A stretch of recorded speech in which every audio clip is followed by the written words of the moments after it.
Sure, go ahead and. Okay, sounds good. I recognize almost everyone except for this group here. I assume you're PK students? Okay, cool. Well, welcome. Thanks everyone for joining.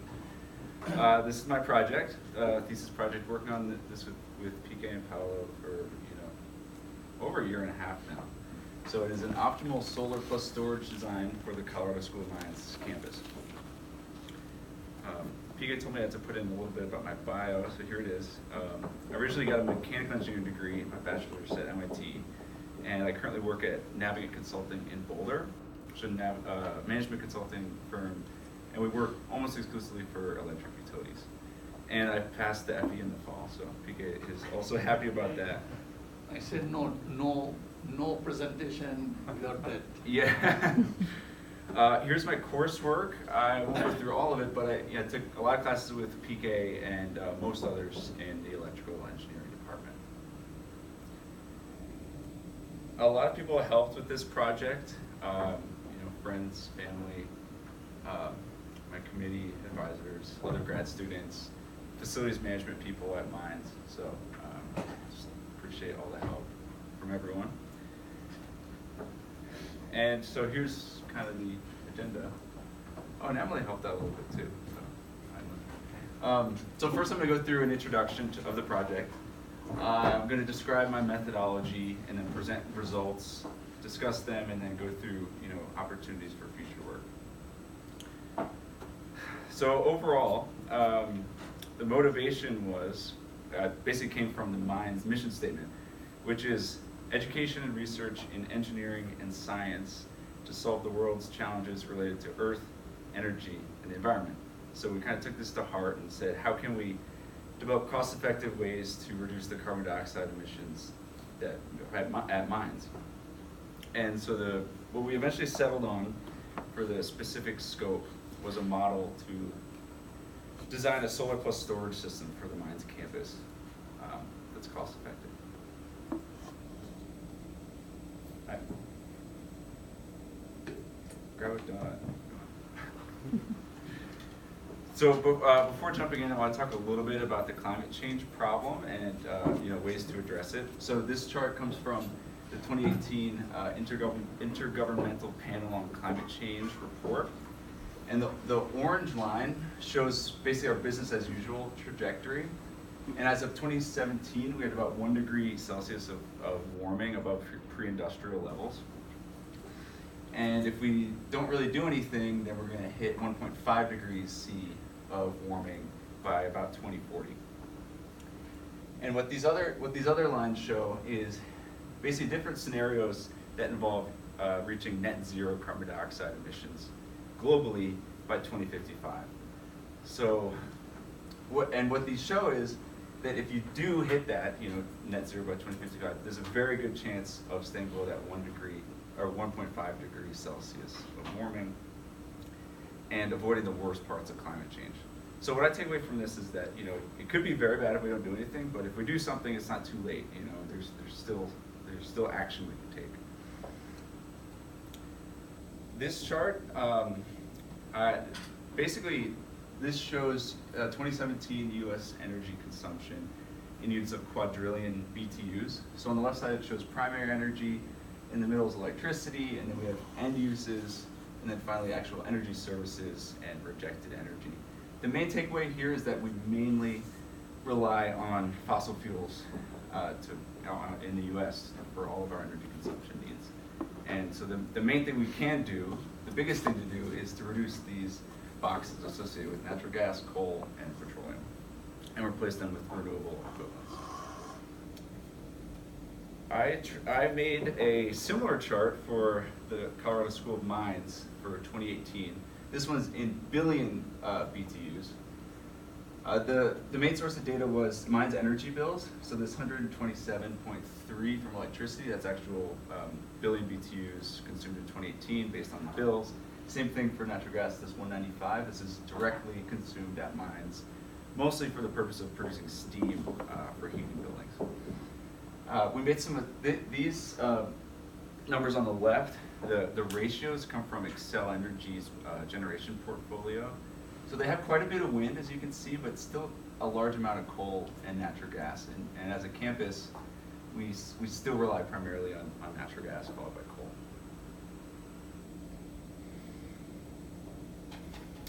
And so if we look deeper at the mine's CO2 emissions, the two main commodities that we actually purchase from the outside are electricity and natural gas.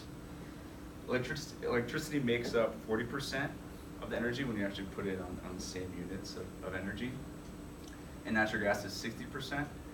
But maybe counterintuitively, electricity is responsible for the majority of the CO2 emissions, and this is because of that coal generation from Excel, natural gas generation from Excel, and actually the thermal efficiency of the generating facility units, so around 30 to 40%. So if you burn natural gas on site, that's to produce steam, that's close to 100%, but if you have to generate electricity, it's 30 to 40% plus transmission and distribution losses, right? We estimated the cost to society that mines incurred from its CO2 emissions in 2018, and it was 1.69 million. And that's based on EPA social cost of carbon estimates, which is, for this particular year, about $55 per ton of CO2. And so, of course, we are in the electrical engineering department, so we focus on the electrical side, but also electricity is the main contributor to carbon dioxide emissions. So that was part of the reason for our focus on that. And so in addition to reducing carbon dioxide emissions, we're also interested in saving money and reducing the bill. And so the 5 ways we kind of came up with this to reduce the electricity bill is through energy efficiency, energy conservation, demand response, renewable energy, and energy storage, and we focus on the last 2 in our research. And of course, specifically the solar plus storage system. Okay, so the next part, I'll talk about our current state model, which is essentially a 25-year forecast of hourly electricity consumption at the Colorado School of Mines. So this not only serves as the baseline forecast for what would happen if we did nothing, but it also serves as, this is the load that needs to be served by any system, whether it be Excel or a mix of Excel plus solar plus storage. So here are the data sources we use to generate the forecast. One is monthly bills from Energy Cap, and they have it for the whole campus and individual buildings. There's Power Takeoff, which was a service that used to be purchased by Mines. It was offered through Excel, and it provided 15-minute interval data for the campus electricity meter at the interconnection with Excel, covering the years 2008 to 2016. So this is a really, really good data set, and this is what we primarily worked with. And then we also discussed with Mines staff about, what's the future growth of the campus. Okay, so here is our forecasting methodology. The overall goal is a long-term forecast. So the goal is to produce a realistic forecast of load growth. It's not necessarily accurate at a given hour or a given day, but it's overall represents the load growth, and it preserves the seasonal trends that we see in the historical data. So some key assumptions. This is a big one, is that the peak and average electric load on campus can be predicted by the number of students enrolled at Mines. And I'll show you a chart on a later slide that I think will convince you of this. That Mines will reach a maximum enrollment of 8,000 students eventually. That the electric load in campus population will continue initially to grow at the historical linear growth rates that we found in the historical data, but that the growth rates will decay and taper off over time, eventually leveling out. The campus is only so big, load can't keep growing forever. We only have so many students, right? And then also that the 4 years, 2013 to 2016, which is the most recent 4 complete years of data we had, are representative for Mines' electrical consumption and the weather seen in Golden. And therefore, we can forecast future PV output and load based on these 4 years. Which is, not a perfect assumption, but that is the assumption we'll work with. It's better than one. So. A quick question. Yeah. if you had to decide on the 4 years, if you decided to do 6 years, you think you would get a better result than just? It would be a different result. There's a balancing act between including more data and then having sort of more variability in weather and loading conditions.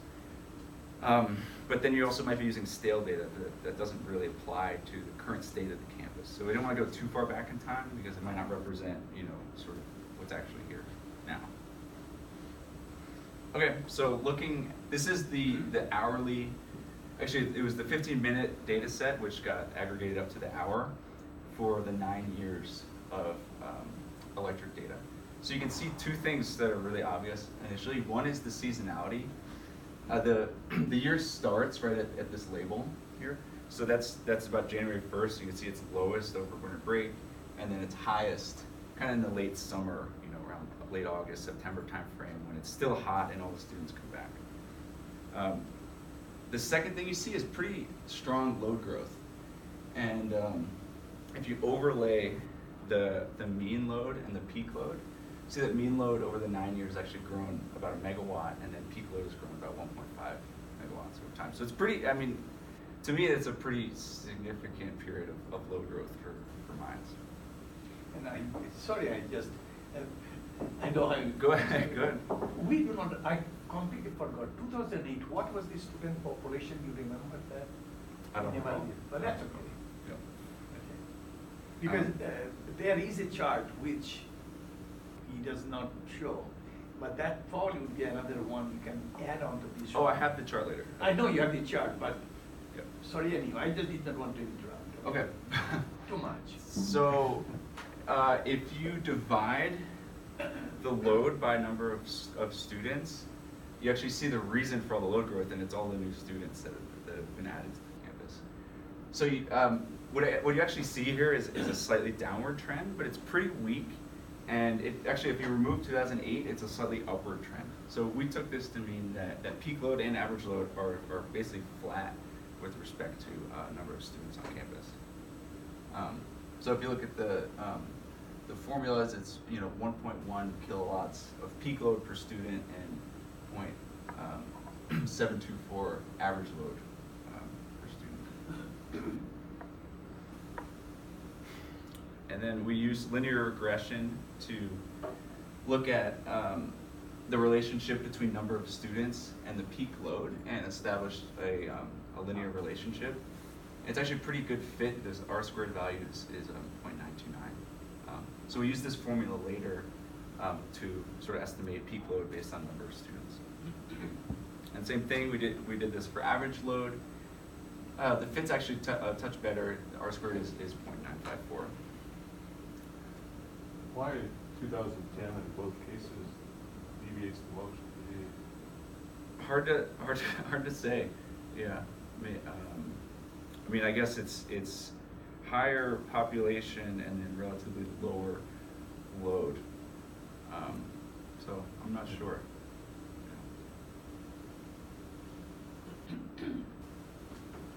Okay, so we just talked about load growth, and the other aspect of the forecast that we wanted to include was the seasonality in the historical data.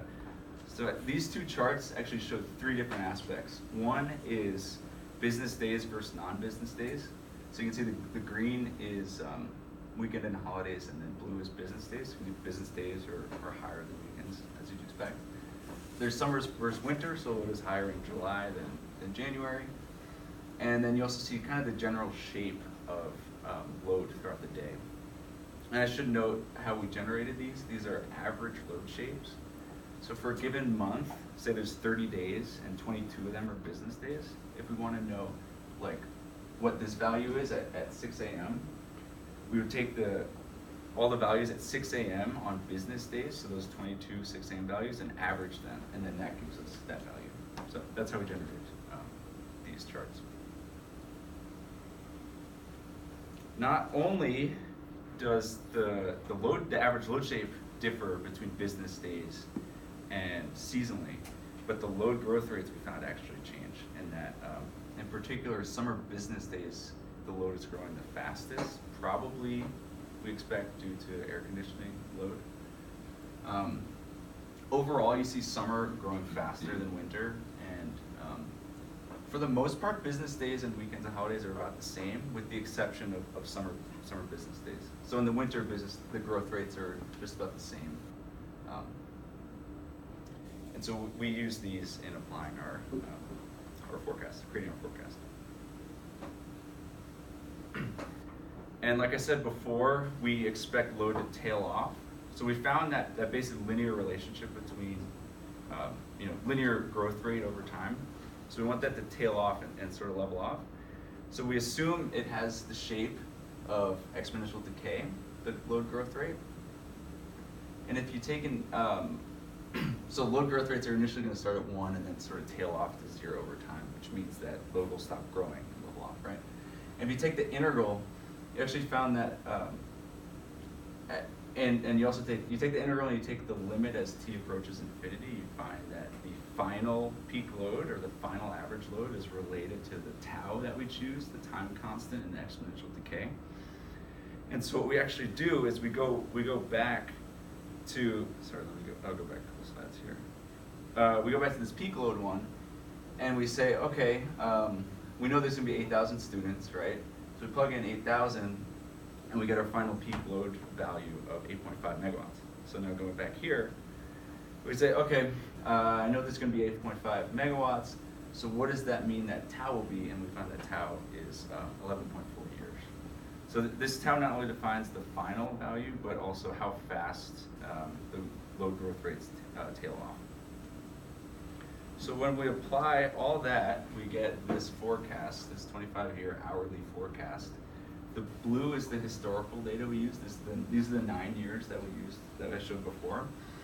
And we actually, like I was saying, we repeat these 4 years, the most recent 4 years, over and over and over again throughout the 25 years, but then scale them according to those exponentially decaying growth rates.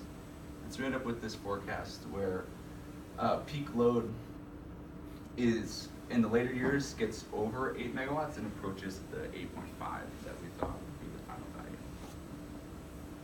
So this is key input to the optimization, right? If there's higher load growth, then you'd expect sort of better business case for PV in the battery. So next step is to figure out how much PV can we actually put on campus and sort of at what cost. This is important input into the optimization, right? So what we did is we used GIS software and looked at all of the parking lot areas and rooftops and measured their area. And then based on that available area, we can make an estimate for how many solar panels you can actually put on the roofs or parking lots. We did not look at available ground space, and we might, I'd expect the price would be probably similar to putting on the roof, maybe a little higher or lower. But we weren't sure if there was actually land available. So we really just looked at rooftops and parking lots.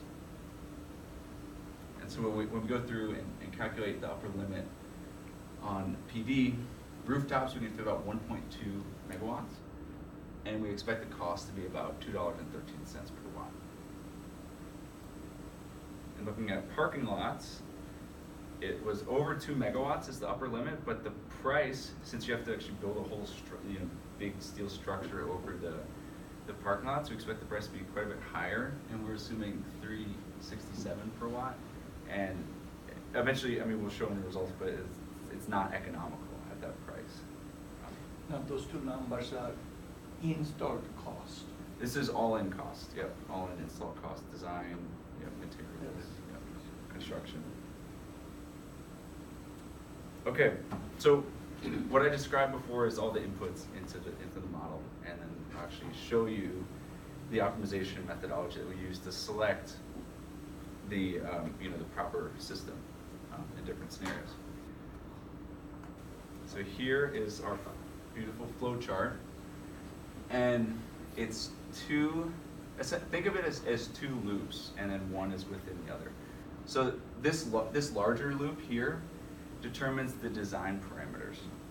And the design parameters consist of the PV kilowatt rating, the PV azimuth angle, that is the cardinal direction that the panels face, the PV tilt angle, which is the angle relative to horizontal that the panels are tilted at. We have the battery kilowatt rating and then the battery kilowatt hour rating. So that's the outer loop, is selecting those parameters. The inner loop is to define the battery operation. So essentially for the given design, we use an optimization to figure out how should the battery charge and discharge in order to reduce peak demand, reduce energy charges, and also reduce CO2 costs. So we use an optimization algorithm to figure that out. And we before doing that, we simulate the solar PV generation based on NREL's SAM tool, which I'll describe later. And so once we have, so we select our design, we generate, we simulate PV, we figure out our battery operation, and then now we can go through and calculate what's the net present value of that particular system, and we can record it in a larger table. And then we go through and select the next design and do the whole thing. And once we've gone through enough designs, then we feel confident that we've found the best design, and then we rank them based on NPV, and the one with highest NPV, net present value, is the best design. Make sense? Any questions on that? And how many number calculations you end up doing it? It ends up per scenario. It depends, but it's somewhere between like 1,000 and 2,000 different designs that before I'm confident we found the optimal value. And how many scenarios you end up looking into it? Eight different scenarios. 8? Yep. Okay, so let's talk a little bit about the battery operation. So like I said, we use an optimization algorithm. It's called actually I missed the word. It's called Embedded Convex Optimization Algorithm, or ECOS, and it's an open source algorithm. The most important thing is that the battery discharge to reduce peak demand. So mines, like many commercial customers, pays pretty steep surcharge on their electricity bill based on their peak demand for the month. So if you can reduce that peak demand, you can save a lot of money on your bill. And so on this is one particular day. It's an August weekday in the forecast. And so the dark, looking at the top one, the dark blue line is the load that must be served, and the lighter blue line is the load with the PV, and then the green line is load plus PV plus battery. So you can see that, and this is the peak load for the month, so the battery's going to want to reduce that peak load.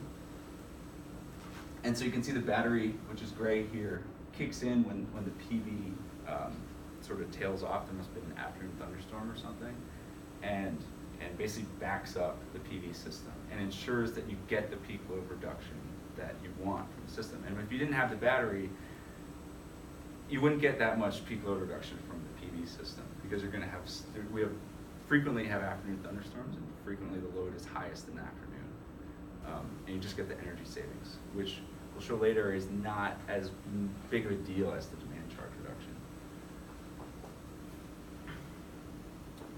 Looking at a full week, this is more on the battery. You can see what it does on every day. So in this case, this is a February forecast. Wednesday is the peak load for the month. So you can see the battery just discharges to basically just flatten out the load profile and reduce that demand charge. On weekends, we pay off-peak energy rates, and so there's no reason. It might charge over the weekend, but it would not discharge. There's no reason for it to discharge, and that's what you see in the graphs. And then on a normal weekday, that's not a peak load day, in this case, the battery will basically discharge constantly throughout the day to just reduce the on-peak energy consumption.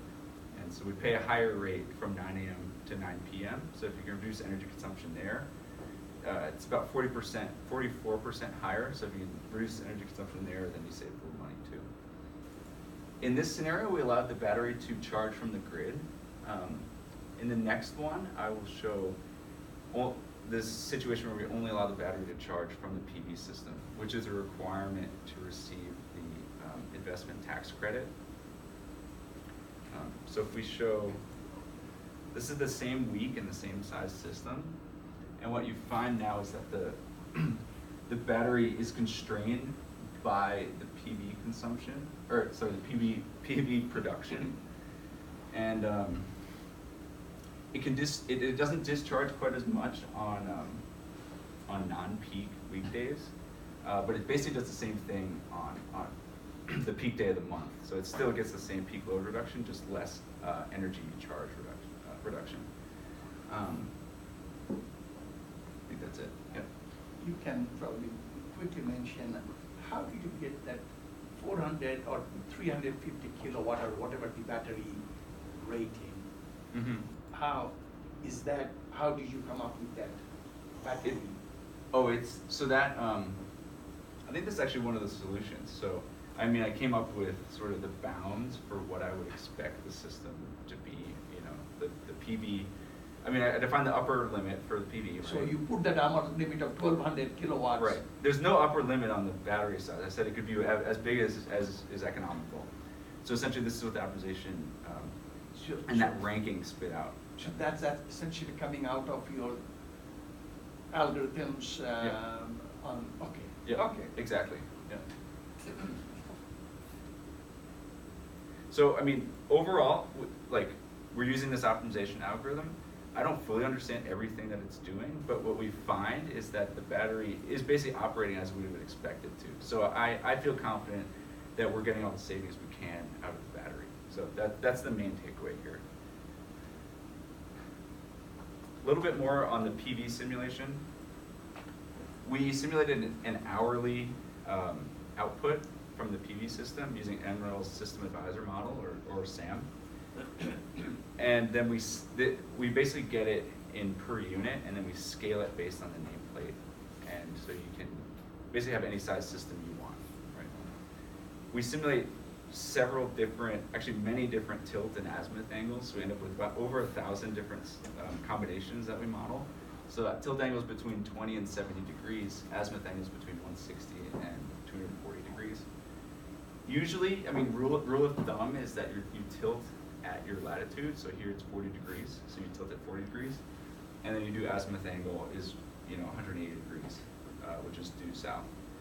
Typically, they'll if you're a solar developer, you go out and actually put some instruments and then actually verify that that's the right angle. But here we allow the optimization to do it, and it's a little bit more complicated because we have that demand charge in there, right? So you wouldn't necessarily just want the system that produces the most energy. You want one that produces energy when you want it. It's for peak load reduction. And then finally, we adjust the simulation from SAM to account for the mountain shading to the west. The weather input in there is satellite weather, so it doesn't account for terrain features. So we basically modeled it such that we lose an hour or so in afternoons every day from the mountains to the west. And then here are our assumptions around the cost of CO2 based on EPA CO2 price and Excel's generation portfolio. This is what they describe kind of as their middle of the road scenario, is this dark blue one. And it's based on the 3% discount rate. And so that's what we used. If you take their dollars per ton and then convert it to dollars per kilowatt hour based on Excel's generation, you end up with this dollars per kilowatt hour add-on. So it's essentially, electricity is more expensive by this amount if you include CO2. So it starts out at 3 cents per kilowatt hour and goes down to about 0.7 cents in the later years. And for reference, our off-peak energy or electricity charge is like a little over 3 cents. So it's a pretty significant add-on. I mean, How much you said? 3 cents on off-peak. So if we consume energy on the weekend, then is it almost 100% carbon and off-peak? That's a 3 cents number. This is 3 cents, so that 3 cents gets added to the 3 cents. So, yeah. So it's a 100% Increase. Yep. And Yep. what was the other on the number? weekend? Yeah. What was the other energy charge we have from Excel? We have off-peak, which is weekends and evenings, and then we have on-peak, which is weekdays between 9 a.m. and 9 p.m., and then we have our peak demand charge. Overall, I don't show it here, but overall we pay about 7 cents a kilowatt hour. Once you lump in the demand charge, the on-peak, and the off-peak, so it's about 7 cents. So it's not, I mean, it's not a crazy add-on, but it is a significant amount if you add in CO2. Let's see. So there's also the investment tax credit. Both PV and the battery are eligible for the ITC. BES is Battery Energy Storage System. And if construction begins in 2019, then mines could receive a 30% tax credit, and then it declines over time to 26% in 2020, 22% in 2021, and then 10% thereafter. So if we want to get the full tax credits, we should act quickly. Like I said before, the battery is only eligible, or it's adjusted based on the percent that it's charged from the PV system. So in my scenario, I assumed it's 100% charged by the battery, by the PV system. But I don't know if there's what the whole measurement and verification process is for that or what, but I assume 100%. Oh, oops. So I make some other assumptions. I assume a PV price, like I said, $2.13 per kilowatt. O&M costs about 1%. The battery price is it's sort of two items. It's $350 per kilowatt and then $400 per kilowatt hour, and then 1% for capital cost. The battery. So you might notice with your cell phone, if you charge it, 100% and down to 0, and your battery dies after like a year or something. So in order to increase the longevity, we keep the battery between 20 and 90%, and that's a good trade-off between performance, getting that deep cycle, and not having it die out too quickly. Utility rates, we assume the structure remains the same, but it increased at 2% per year. Discount rate, we use 3%. We assume a linear depreciation to track the salvage value of this solar plus storage system over time. And then CO2 emissions, like I said, we use the EPA. Here's an assumption, is that the CO2 emissions from Excel vary from year to year. So like their generation portfolio improves over time. They have a goal of 100% renewables by 2050. And so that's actually why the CO2 cost goes down so quickly over time. But realistically, it varies throughout the day. So on off-peak times, like overnight, it's a significant fraction of wind, right? So it's a cleaner generation mix during weekends, and it's going to be dirtier during the middle of the day. But I ignore that, and I assume it's just all the same. So it's a simplification. On financing, I assume that Mines pays for the system with cash on hand. It does not borrow money, and it does not pursue third-party ownership models. Can you tell us quickly the life expectancy of the PV and the battery? What do you use? That's a good one. So I assume the PV system will last 25 years, and that's the full length of our analysis period is 25 years. And then I assume the battery. I think this is actually a bit of a conservative assumption, but it's not a bad one, is that the battery needs to be replaced every 10 years. And there's a lot of different competing opinions in literature about this, but somewhere around like 3,000 cycles is sort of what I'm seeing for the lifetime. And we assume the battery will discharge once every weekday. So in a given year, let's say 250 charges and discharges. There's 250 cycles a year. So 10 years is 2,500 cycles. So it's about right, I think, for the lifetime of the battery. Have you used the degradation of the PV over the years? PV output? I assume it remains the same throughout. Yeah. And I don't assume the battery output changes. Realistically, when you use the battery, its capacity decreases over time, and I assume it just remains the same. So it's a simplification for sure. Yeah. And now, after all all the inputs. I'll talk about the results. Actually, I have one more slide before I show the results. So we have, this is, I kind of wanted to show the effect of when you increase the size of the system. So in the top chart, there's the dark black line, and that's the load, and that's the load must be served, and it doesn't have, or the load without PV, or the net load without PV or the battery. And then the different lines show larger and larger systems. So the smallest one, which is right below the dark line, is 545 kilowatts of PV, and then a 415 kilowatt hour, about 2-hour duration battery. And then it goes all the way up to 6,000, 6 megawatts of PV and a 6 megawatt hour battery. And so what you find is this peak shift of having a larger system. So initially the load peaked at 4 p.m. And then as you increase the size of the system, the load decreases, but it also shifts out later in the day. So if you look at the larger system, the peak's at about 7 p.m., which is pretty close to when the PV basically has no output anymore, right? So if you increase the system size even further, you're gonna shift the peak all the way out to 8 p.m. And then in order to reduce peak further, which is the best way to save money on your bill, is you have to discharge the battery. So then you need to have a very large, very long duration battery, which is pretty expensive.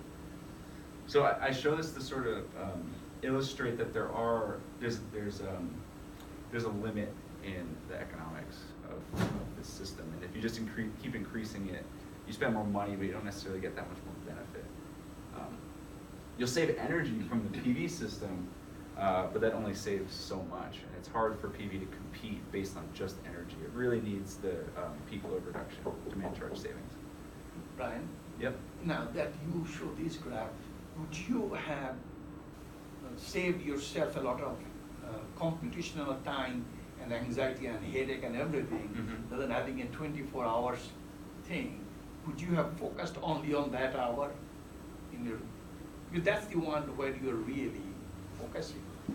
Well, you do get energy savings over, you mean just the peak hour, right? So all you're really doing in this graph, it doesn't show 24 hours. And It's just an average load shape for 24 hours, yep. Okay. Yep. So it is not a 20, it's a 12 hours, am I right? Oh, oops, yep, yeah, so it's still This on. is only a big part you're showing it. Yeah. So could you have saved, because one of those graphs you showed that only the peak part where it is active. Mhm. What I'm trying to find out, if you knew that, then could you have not compute anything? I think in the ITC case you could, because the battery will only charge from the PV. Actually, no, you can't, because you need to show the battery actually charging and when it charges. So you need to know kind of when that happens. I guess you could assume that it's fully charged come Monday, and then Okay, we can talk about, that's okay, I'm yeah. just curious. There might be some potential for cutting the size of the problem Okay. potentially here. Okay, so here are the results. This is without the ITC. I show this primarily, to show the effect of the ITC, and it actually is a huge effect. So what is ITC? ITC is the investment tax credit, and it's 3%. Basically, when you file taxes, so if Mines installs a system in 2019, then they'll record how much they spent on construction, installation, everything, and then they'll file that on their taxes, and they'll get 30% reduction on their 2020 filing. So that's how I model it. I model 4 different scenarios without the ITC. One is so it's 10-year analysis period and 15-year analysis period, and then with and without the CO2 cost. So the reason I do 10 and 15 years is to ensure that you get a reasonable payback time. So if I model 25 years and you say, oh, I have this great system, it's gonna save you $1 million, but it doesn't break even until year 20 or something, then Mines probably would not be interested in investing in that because it's just too long of a payback period. So I do 10-year payback period and 15 years, so that at the end of 10 years, I'm maximizing the net present value after 10 years. So Mines can say, okay, I'm getting something that's gonna break even pretty quickly, and after it breaks even, then it's just pure profit of the system. So you just get all the savings. Okay, so let's look at the results. So it's pretty, I would say, the system size is pretty small without the ITC. So, and without including CO2, it's 50 kilowatts of PV, which I mean is pretty small. Remember our load was you know, a peak of like 6.5 megawatts, right? So this is 50 kilowatts, so it's pretty small. It gets much higher if you go to a 15-year analysis period and include CO2, so we get up to 545 kilowatts. Looking at the batteries, one thing you'll notice is that, and this is an output of the optimization, so it's not my doing, is that they're all about a 2-hour duration. So 205 divided by 100, 205 kilowatt hours divided by 100 kilowatts is about 2. Same thing, 305 by 145 is about 2. So that seems to be the right duration battery. It's 2 hours. Now the question, if you put a 2-hour battery, would your computation will be easier? Yeah, for sure. Yeah, that would cut down time. Because that's a very pretty standard in the. Yep, that's pretty standard. If you say I'm interested in peak load shaving, that's kind of the recommendation, is a 2-hour duration. So I was happy that our results confirmed that. Let's see. Remember I was talking about how demand charge savings is the biggest way to save money, and this is really obvious. So in this scenario, you know, the demand charge savings just dwarfs the energy charge savings. And in all cases, it's the vast majority of the savings of the system. Let's see. So the tilt angle, remember I said 40 degrees was like sort of rule of thumb about what you should use, and here we found about 34 is. I think the reason it's less is the demand charge is actually higher in the summer, so you save more money by reducing peak demand in the summer. And the sun angle is also higher in the summer. So by flattening that out, you actually catch more sun in the summertime, and I believe that's the reason that it's 34 degrees. The azimuth angle is basic. The way I think about it is, so 180 degrees is due south, so 200 degrees is 20 degrees pointing towards the west. And remember, our peak load is in the afternoon, right? You know, around 2, 3, 4 o'clock. So the reason that the best azimuth angle is 200 degrees in this case is because it's really just going after that peak load reduction. That's it. Interestingly, I don't show it here, but the system actually produces, the PV system that produces the most energy, I found was 165 degree azimuth angle. So it's 15 degrees pointed towards the east. And I think the reason for that is that, you know, it's cooler in the morning, and then we have frequent afternoon thunderstorms. So if you're just going based on energy, you choose 165 degrees. Last thing is that on this slide, if you look at the CO2 savings, it's pretty small, and then also the NPV is pretty small. So CO2 savings, even on the largest system, is like, you know, 2% of our emissions just from electricity. So it's not a huge reduction. The NPV, so for reference, this 219,000, that's about 1 month's electricity bill. So this largest system, over 15 years, would save about 1 electricity bill. So not insignificant, but not a crazy amount of savings, right? Let's see, one more thing is the overall dollars per megawatt hour. So if I go through all the energy produced by this system, or I take basically all the money you'd spend on creating this system and then divide by the energy produced by it, you get $1 per megawatt hour. And it's quite a bit higher than the $70 per megawatt hour that we get on average from Excel. So, but the reason that there's still a business case is because of the peak demand reduction. So at the peak demand periods, the energy charge is not the average charge, it's quite a bit higher than that. So that's why it works. Looking at the cash flow diagram, and then this is without ITC, and this is our largest results of the 545. You spend a lot of money up front, you get a little bit of savings over time. The orange, you replace the battery at year 11. You cross over, around 15 years, and then it ends up getting to about 600K of that present value after the 25-year period. remember the 219 was after 15 years. That's what I was showing the last slide. When we add in the ITC, the results change quite a bit. The system size gets much larger. So I mean, it's basically a 30% reduction in the upfront price, and it results in pretty significant increase. So let's look first at with CO2.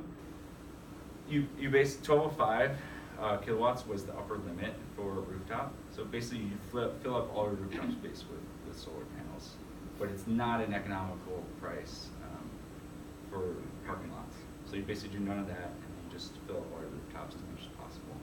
And then you have, again, about a 2-hour duration battery, pretty large size. Azimuth angle shifts slightly eastward, basically to produce more energy. There's kind of a counterintuitive result, looking at n equals 10 without CO2 and then n equals 15 without CO2, and that this system is larger overall than the 15-year system, which is not what you think. Usually it's the opposite.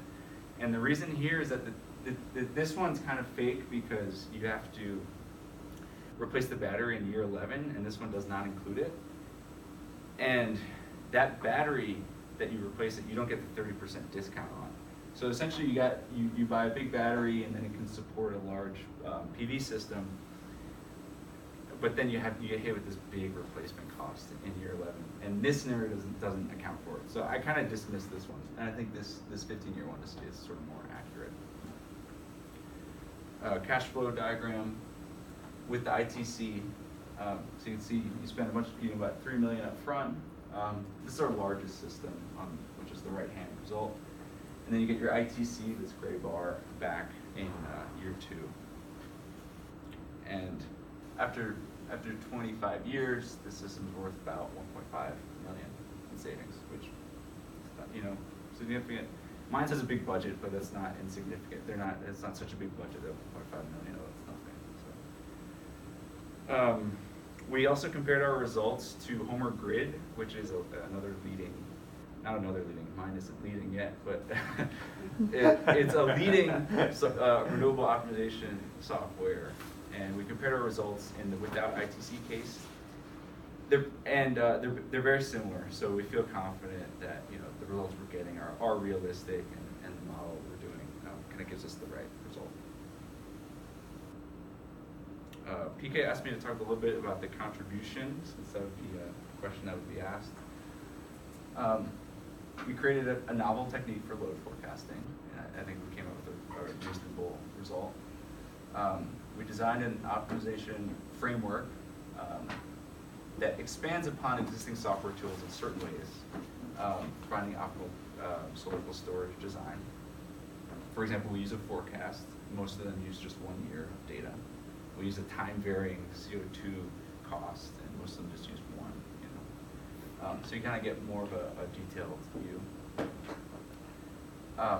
We mapped out the search space of those system parameters and sort of figured out that it's essentially kind of a dome shape. So we feel, 1, we just kind of characterize the shape of the problem, and 2, we sort of feel confident that the optimal results we're finding are truly,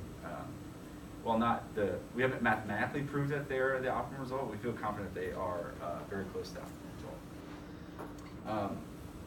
I didn't show it here, but we estimated the effect of ambient temperature on electric loads using hourly data. We adjusted the PV simulations from SAM using for mountain shading, and then we compared and analyzed existing microgrid software tools, so like Homer. I will add one more bullet. What do you got?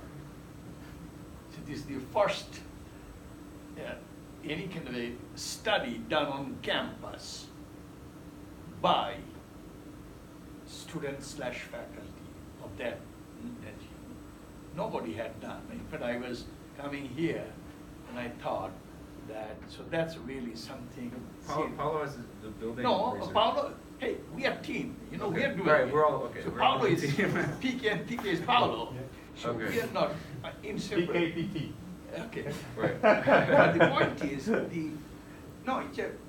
Mhm. real point, but anyway, sorry, go ahead, I Okay. wanted to make sure. I just have a few more slides. So future work, obviously we couldn't do everything, so here's some things that, you know, I'm still interested in and that, you know, should be studied. So one is energy efficiency and demand response.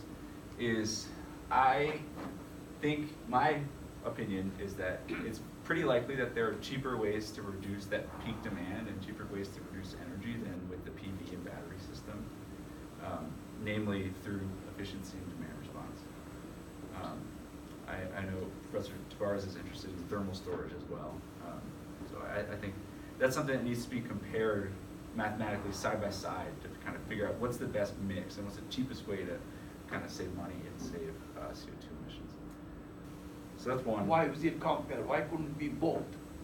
Yeah, no, it would be a combination of all of them. Combination. Yeah, it'd be a combination of all of them. Yep. We need to look at comprehensive energy sustainability. Like, in all my results, I think even the largest system was like 4.4% of CO2 emissions reduction from electricity only. So even a pretty big investment doesn't actually save you that much, you know. So we really need to look, think bigger and try to figure out what it would take to really, what would it look like for mines to get to net zero. And one of the biggest things that I didn't touch at all is heating. You know, we consume a lot of natural gas. That's our largest primary energy source, and it's used almost entirely to produce steam for heating buildings. So we need to figure out some other way to heat buildings, whether it's, you know, renewable way of producing steam, or, you know, heat pumps, or you know, something else. Right? And then finally, this is something we didn't get to look at, but is obviously important, especially in the electrical engineering department, is what's the impact on our campus distribution of such a system? You know, where should it be placed? How does it affect, you know, equipment loading? Just how, you know, what needs to be done to sort of accommodate such a system? If we put in, you know, 1.2 megawatts of solar and a big battery, you know, what would that have to look like from a, you know, sort of engineering design standpoint? And that's it. So, thank you. I'll now take questions. Yeah, you know, quickly, since we are the quiet myself, so why don't you become, not that we need one, you are the gatekeeper, housekeeper of this thing. All right. So I leave it up to you to. Okay, so typically we'd have questions from the group. So any questions you have, and then, you know, the committee members will ask questions after that. I have a question about the cost of having solar tracking versus static panel boards. Is it an astronomical increase in your? You know, I actually did not cost it out. It was basically an assumption that we wouldn't do that, and it's basically standard practice on flat rooftops is you just have a single axis, or you have a fixed tilt system that doesn't track with the sun. So we really didn't look into it. In your cost estimates, did that include the interconnection to whatever electrical system, building or campus-wide? Or is that just the gear itself? You mean, are you thinking about any upgrades to our interconnection with Excel? Is that everything? Well, I was gonna ask how it's gonna be connected, but you pointed out that's future work. Right. I guess really is the concept that everything goes to a single point, or is each solar array connected into that building's system? Well, I think it would offset the particular building's load first, and to sort of avoid sending energy, you know, electricity around the campus. But no, I haven't looked into any thoughts on that. Excel definitely prefers single point Yeah. solar interconnection, and working on a campus that has that.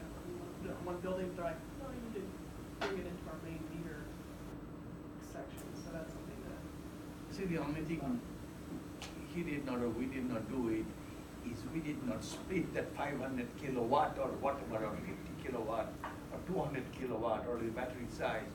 We did not split that into different locations. Yeah. You see that? Yeah. It was a composite total. Yeah.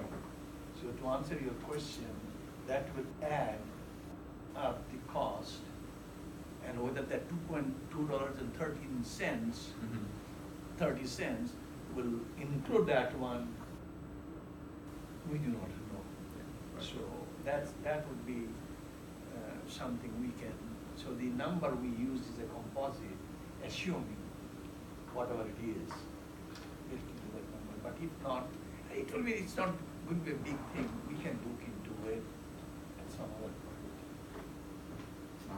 For the battery behavior, are you like, each time of the registration, are you going to SAM's engine and then running the battery behavior, or like PV, we can say it's linear compared to the side, but Mhm. for the battery, how you are like relating the battery generation to the behavior of the battery system? So it happens, I figure out the PV, I have the load forecast, right?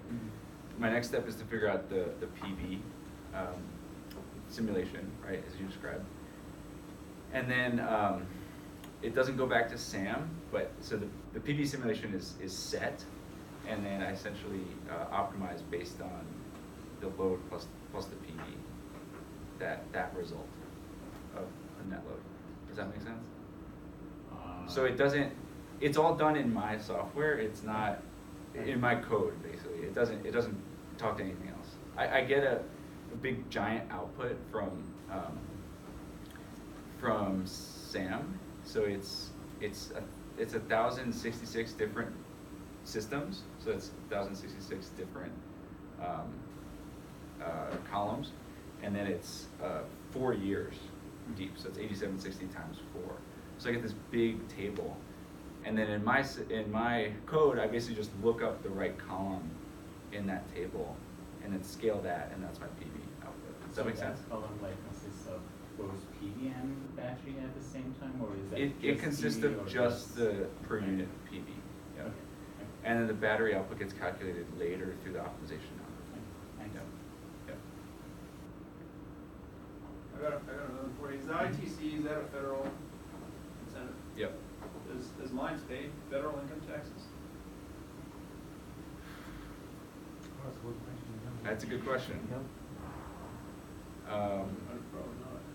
My sixth sense tells me no, but I may be completely wrong. But that would be something. Good question. We can talk to Yeah. Kirsty and. Well, in any case, we've calculated without the ITC, so we have those results if that's It's a the good case. analysis, but Yeah. that's probably. No, that's a very good all point. I never kinds of thought. Public entities. I don't think they play. They just have to collect everything. I think there are some ways, I think actually we talked about it one time, is that there are ways to skirt around it, which is if you do pursue a third-party developer, they pay federal taxes, and if they own the system, then they can get the tax credit. So that, having a third party will eat in to the profit, because they're gonna take some of it, but you can get some of it, right?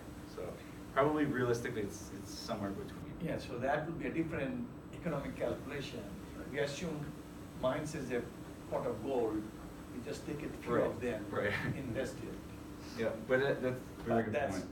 you know, that's a debatable thing, and whether, I don't know the economics, they definitely will not have $5 million to invest on these things. Right, so it's likely they would pursue some, either borrowing money, or probably in this case, they'd pursue a In third fact, party. I can tell you that the 7.5 megawatt cogen facility, the generation facility they built, they actually had looked into pay for my mines with the bonds and everything versus giving it to the third party to do that thing.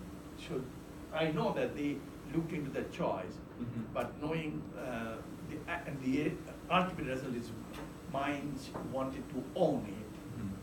100% if there is no third party involvement. Gotcha. That was their analysis on that $10 million, 7.5 megawatt. We're talking about a 7.5 megawatt, it's actually set of 3 generators that Three were 2.5 installed megawatts. last year, and they participated in a program with Excel, and they get somewhere between like $700,000 or $800,000 dollars, maybe even a little more, maybe it's like $880,000 a year. So, and essentially that'll pay for this backup generator over time. the service they provide to Excel is Mines can actually isolate itself and produce all its own load, or electricity for like 24 hours. Decision of Yeah. kind of- The ISOC program, I'm not sure, they have different timing. There's like a 10-minute one where they tell you 10 minutes before and you have to completely isolate, you know. I'm not sure which one they rolled in.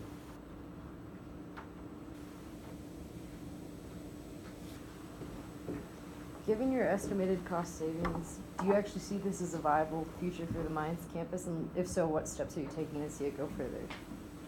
Good question. Yeah, I mean, so Mines is already looking at 30 kilowatts on a new parking structure. So they're already thinking about it. I think they're thinking fairly seriously about it. I plan to have some meetings with the facilities management folks to Now, Try to let me push give it you my forward. point to that point.